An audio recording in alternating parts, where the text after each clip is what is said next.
لا ما عاد يرعبني ظلم يهددني لا شيء أخسره لا مهما يطول الدرب فالحق معه. Bismillahirrahmanirrahim. Alhamdulillahirabbil alamin wa bihi nasta'inu ala umuri dunya waddin. Wa sallallahu ala sayyidina Muhammadin wa ala alihi wa sahbihi ajmain. Amma ba'd, fa ya rabbi ishrah li sadri wa yassir li amri wahlul 'uqdatam min lisani yafqahu qawli. Qala al-mu'allifu rahimahullah wa nafa'ana Allah wa bi ulumihi. Poin nomor 27, Hijratul Habasyati Ats-Tsaniyati. Hijratul Habasyati Ats-Tsaniyati, hijrah ke Habasyah yang kedua. Hijratul Habasyati, hijrah ke Habasyah Ats-Tsaniyati yang kedua. Nomor 1, ba'da dukhulin Nabi sallallahu alaihi wasallam, setelah masuknya Nabi sallallahu alaihi wasallam. Setelah masuknya Nabi sallallahu alaihi wasallam, wa qaumihi dan kaumnya, wa qaumihi dan kaumnya, Asyi'ba ke lembah sempit. Asyi'ba ke lembah sempit. Jadi Syi'ba itu adalah lembah sempit di antara dua bukit, celah-celah bukit aya lembah sempit namanya Syi'bun. Asyi'ba, lembah yang sempit. Amara, beliau memerintah. Amara, beliau memerintahkan jami'al muslimina, kepada seluruh muslimin. Jami'al muslimina, kepada seluruh muslimin, bil hijrati, untuk hijrah. Bil hijrati, untuk hijrah, ilal habasyati, ke Habasyah. Setelahnya Nabi Muhammad SAW dan kaumnya serta keluarganya dari Bani Hashim dan Bani Muthalib masuk ke sebuah lembah karena diblokade atau dijauhkan, diblokade oleh kaum Quraisy, ya. Lalu Nabi pun memerintah seluruh muslimin untuk hijrah ke Habasyah. Dan ini adalah hijrah yang kedua, karena dulu hijrah yang pertama pernah terjadi, yaitu pada tahun ke berapa? Ke-5 Hijriah, ya. Lalu di tahun ke-7 pula ini terjadi hijrah yang kedua. Fahajaro, lalu hijrahlah rajulan, fahajaro, lalu hijrahlah salasun wasab'una rajulan. Salasun wasab'una, 73 rajulan, laki-laki. Fahajaro, lalu hijrahlah 73 laki-laki. Wa ihda asyrata imro'atan, dan 11 perempuan. Wa ihda asyrata imro'atan, dan 11 perempuan. Minhum, di antara mereka, minhum, di antara mereka, Ja'far ibnu Abi Thalibin, Ja'far ibnu Abi Thalib, Ja'far bin Abi Thalib. Lalu hijrah yang kedua ke Habasyah ini, ya, berangkatlah 73 orang laki-laki dan 11 orang perempuan. Ada yang menyebut bukan 11 katanya, tapi 18 orang perempuan. Sehingga total yang ikut hijrah pada saat itu banyak, ya. 73 ditambah 11, berarti berapa ini? 84. Ada juga yang nyebut 18, berarti lebih dari itu. Minhum, di antara mereka, yaitu Ja'far bin Abi Thalib, pamannya Nabi Muhammad SAW. Bukan paman, berarti siapa? Anaknya Abi Thalib, sepupu, artinya sepupunya. Walahiqa, dan bertemu, bihim, dengan mereka. Walahiqa, dan bertemu, bihim, dengan mereka, Muslimul Yamani, Muslim Yaman. Muslimul Yamani, Muslim Yaman. Wahum, mereka, Abu Musa al-Asy'ari, Abu Musa al-Asy'ari, wahum dan mereka Abu Musa al-Asy'ari, Abu Musa al-Asy'ari, wa banu ammihi dan anak pamannya, wa banu ammihi dan anak pamannya. Lalu mereka di perjalanan bertemu dengan sekelompok muslim Yaman, yaitu Abu Musa al-Asy'ari dan banu ammihi, anak dari paman Abu Musa al-Asy'ari. Berangkat menuju Habasyah. Wa kanat dan ada hadhil hijratu hijrah ini, wa kanat dan ada hadhil hijratu hijrah ini pisan nati sabiati pada tahun ke-7. Pisan nati sabiati pada tahun ke-7 minan nubuwati dari kenabian. Minan nubuwati dari kenabian.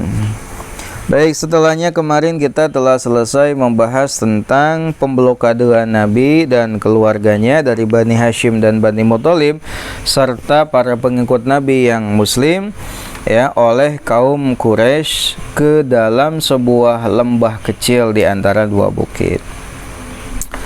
Kemarin dikatakan lamma ra'at Quraisyun intisyaral islami fil qabaili azamu ala qatlin nabi.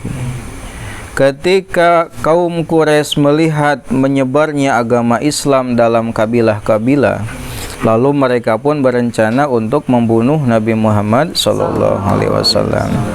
Fahadarat wahla baitihi bi sya'bi wa manahu anhumul arzak.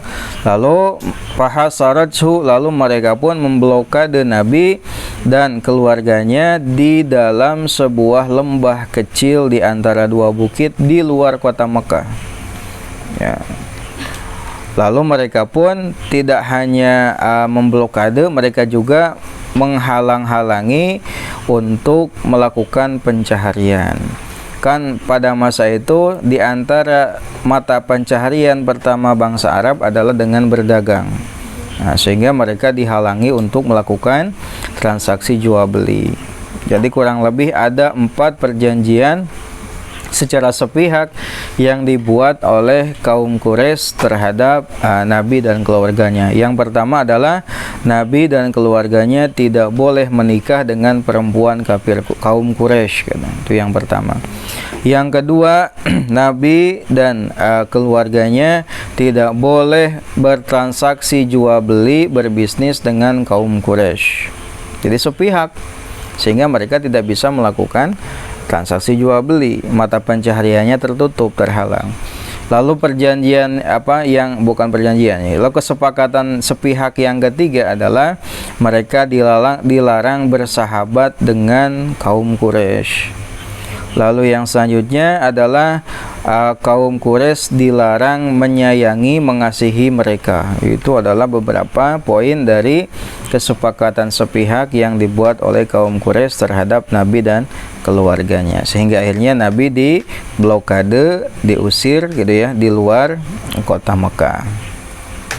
Nah, mereka sepakat tidak akan menerima perdamaian selamanya kecuali jika mereka menyerahkan Nabi Muhammad untuk dibunuh. Pilih mana, damai berarti blokade berhenti, atau serahkan Nabi Muhammad untuk dibunuh. Dua pilihan yang berat.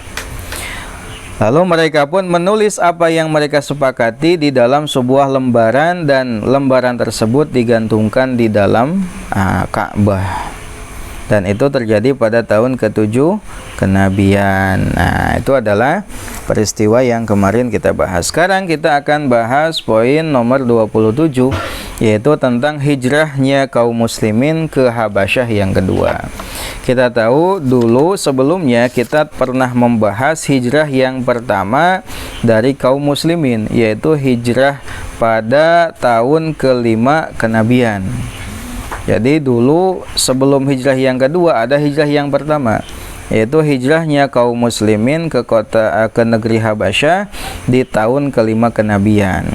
Nah, hijrah tersebut diikuti oleh 15 orang, 10 orang laki-laki dan 5 orang perempuan yang diketuai oleh Utsman bin Affan dan istrinya, yaitu Ruqayyah bintu Rasulullah sallallahu alaihi wasallam.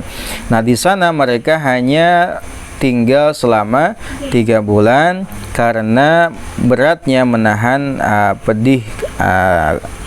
pedihnya berkelana gitu ya, mengembara jauh dari keluarga dan tanah air. Akhirnya mereka kembali. Ada juga yang menyebut latar belakang mereka kembali karena ada kabar angin yang menyatakan umat Nabi Muhammad, umat Islam telah berhasil merebut kota Mekah, menaklukkan kota Mekah. Akhirnya pulang gitu. Dan ternyata kabar tersebut hanya kabar angin semata. Jadi di sana hanya 3 bulan. Nah, sekarang terjadi lagi hijrah yang kedua. Jadi ketika setelahnya Nabi ya diblokade oleh kaum Quraisy dengan adanya kesepakatan sepihak tadi yang ditulis dalam sebuah lembaran kertas dan disimpan digantungkan di dalam Ka'bah, Nabi dan keluarganya serta kaumnya ya diblokade di sebuah lembah yang sempit. Nah, setelahnya itu Nabi memerintahkan seluruh muslimin untuk hijrah. Ya. Jadi Nabi bersama keluarga dan yang lainnya sebagian bertahan dalam blokade, yang lainnya Rasul memerintah mereka untuk hijrah ke Habasyah. Kenapa ke Habasyah? Karena di awal telah dibahas bahwasanya Raja Habasyah ini atau Raja Negus atau Raja Najasyi ini, ada juga yang menyebut namanya Asomah ini, adalah raja yang adil, sehingga meskipun agamanya bukan agama Islam, tapi dia menjunjung tinggi nilai-nilai keadilan.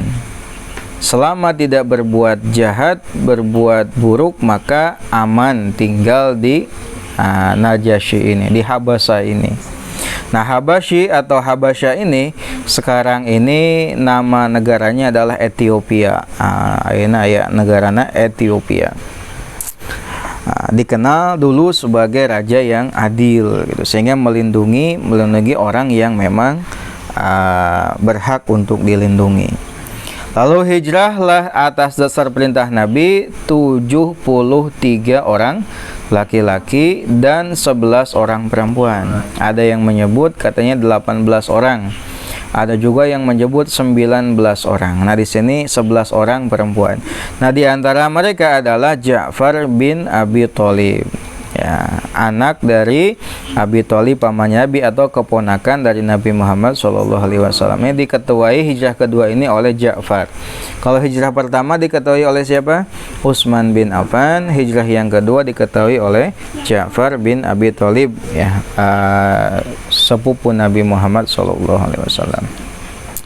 Lalu di perjalanan mereka berjumpa dengan Muslim Yaman, umat Muslim yang tinggal di Yaman, dan di antara mereka adalah Abu Musa al-Asy'ari dan keponakannya. Jadi ikut bersama bareng-bareng menuju Habasyah ini.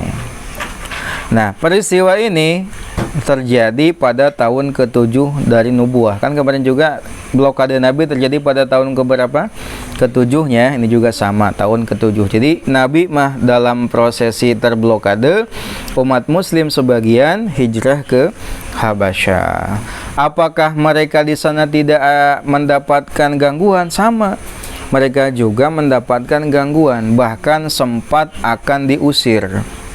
Karena sang raja ini mendapatkan hasutan dari delegasi yang diutus oleh kafir Quraisy. Jadi kafir Quraisy ini mengetahui bahwasanya ada sebagian umat Islam yang hijrah ke Habasyah. Agar mereka dipulangkan, maka mereka mengutus 2 orang yang dijadikan sebagai delegasi atau perwakilan dari kafir Quraisy untuk membawa pulang muslim yang tinggal di Habasyah. Di antara mereka adalah Amr bin As. Nah, Amr bin As ini dulu dikenal sebagai pemuda yang cerdas, lalu bicaranya hebat gitunya, ahli dalam diskusi, ahli dalam permasalahan begitulah, sangat ahli gitu. Diutuslah Amr bin As, ya, untuk melobi agar raja menyerahkan mereka. Lobi akhirnya rencana tersebut gagal, ya. Rencana tersebut gagal dan akhirnya muslim yang hijrah ke sana tinggal di sana dengan damai dalam perlindungan raja yang adil bernama Raja Najasyi. Nah, itu adalah sepintas kisah hijrahnya kaum muslimin ke Habasyah yang kedua pada saat Nabi dan keluarga serta muslim yang lain sedang terblokade di pinggiran kota Mekah. As'ilatun, pertanyaan. As'ilatun, pertanyaan. Bimada apa? Bimada dengan apa? Amaro, memerintah an-Nabi sallallahu alaihi wasallam, atau bimada apa yang amaro, memerintah an-Nabi, Nabi sallallahu alaihi wasallam, ashabahu, kepada sahabatnya. Bimada apa yang amaro, memerintah an-Nabi sallallahu alaihi wasallam, Nabi sallallahu alaihi wasallam, ashabahu, kepada sahabatnya, ba'da dukhulihi, setelah beliau masuk, asyi'ba, ke lembah. Ba'da dukhulihi, setelah beliau masuk, asyi'ba, ke lembah. Apa yang diperintah Nabi kepada para sahabat setelah Nabi masuk lembah tadi di blokade?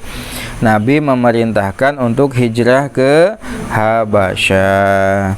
Kam, berapa? Adadul muhajirina, jumlah orang-orang yang hijrah. Kam, berapa? Adadul muhajirina, jumlah orang-orang yang hijrah. Berapa? 73 orang laki-laki dan 11 orang perempuan. Man, siapa? Lahiko, yang bertemu bihim, dengan mereka.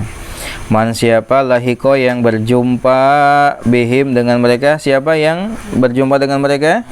Abu Musa al-Asy'ari, yang merupakan muslim dari Yaman dan keponakan mereka, keponakannya. Fi ayyi sanadin, pada tahun berapa? Fi ayyi sanadin, pada tahun berapa? Kanat, ada hadhihi hijratu, hijrah ini. Kanat, ada hadhil hijratu, hijrah ini. Tahun berapa hijrah ini? Tahun ke-7 dari kenabian. Al-khulasatu, ringkasan. Ba'da dukhulihi Nabi sallallahu alaihi wasallam, setelah masuknya Nabi sallallahu alaihi wasallam, asyi'ba, ke lembah. Asyi'ba, ke lembah, bisanati sabi'ati, pada tahun ke-7. Bisanati sabi'ati, pada tahun ke-7. Amaro, Nabi memerintah. Amaro, Nabi memerintah al-muslimina, kaum muslimin. Al-muslimina, kaum muslimin, bil hijrati, untuk hijrah, ilal habasyati, ke Habasyah. Ilal habasyati, ke Habasyah, marratan saniyatan, kali kedua. Marratan saniyatan, kali kedua atau kedua kalinya. Marratan saniyatan, kedua kalinya. Fahajaro, lalu hijrahlah. Fahajaro, lalu hijrahlah. Salasun wa sab'una rajulan, 73 laki-laki. Wa ihda asyrata imra'atan, dan 11 perempuan. Walahiko, dan bertemu bihim, dengan mereka, muslimul Yamani, umat muslim Yaman. Muslimul Yamani, kaum muslim Yaman. Nah, itu adalah sepintas tentang kisah hijrahnya para sahabat Nabi yang diketahui oleh Ja'far bin Abi Thalib lewat perintah Nabi untuk hijrah ke Habasyah, gitu ya. Yang di sana ada raja yang adil yang tidak akan membiarkan perbuatan zalim ada di dalam negaranya. Nah, ini adalah sepintas perjalanan umat Islam dalam mempertahankan dan memperjuangkan agama Islam. Begitu hebatnya Nabi, begitu hebatnya para sahabat, luar biasanya keimanan mereka. Diuji begitu berat, mereka tetap mempertahankan keimanan, ya, mempertahankan keislaman. Nah, kita sekarang tugas kita adalah mempertahankan keislaman kita, membela keislaman, memperkuat keimanan, memperkuat keislaman, diantaranya adalah dengan ngaji, gitu.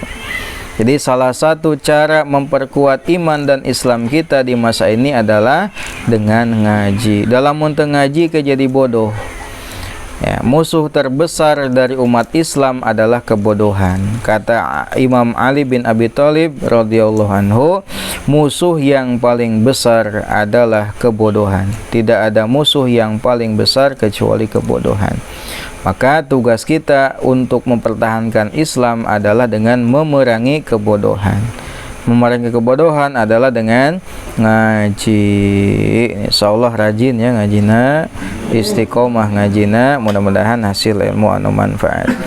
Allahu a'lam. Rabbin fana bima alamtana Rabbi alimna alladhi yanfa'una Rabbi fakina wa faqi ahlana wa qarabati lana bidina tawasalna bita'alumi tawasalna bitalimi antar zukrona wasi'an wa antar zukron amalana bitawasul kupangaosana bitawasul kupangurukan mugi Gusti ngarizkian majeng bareng ka amal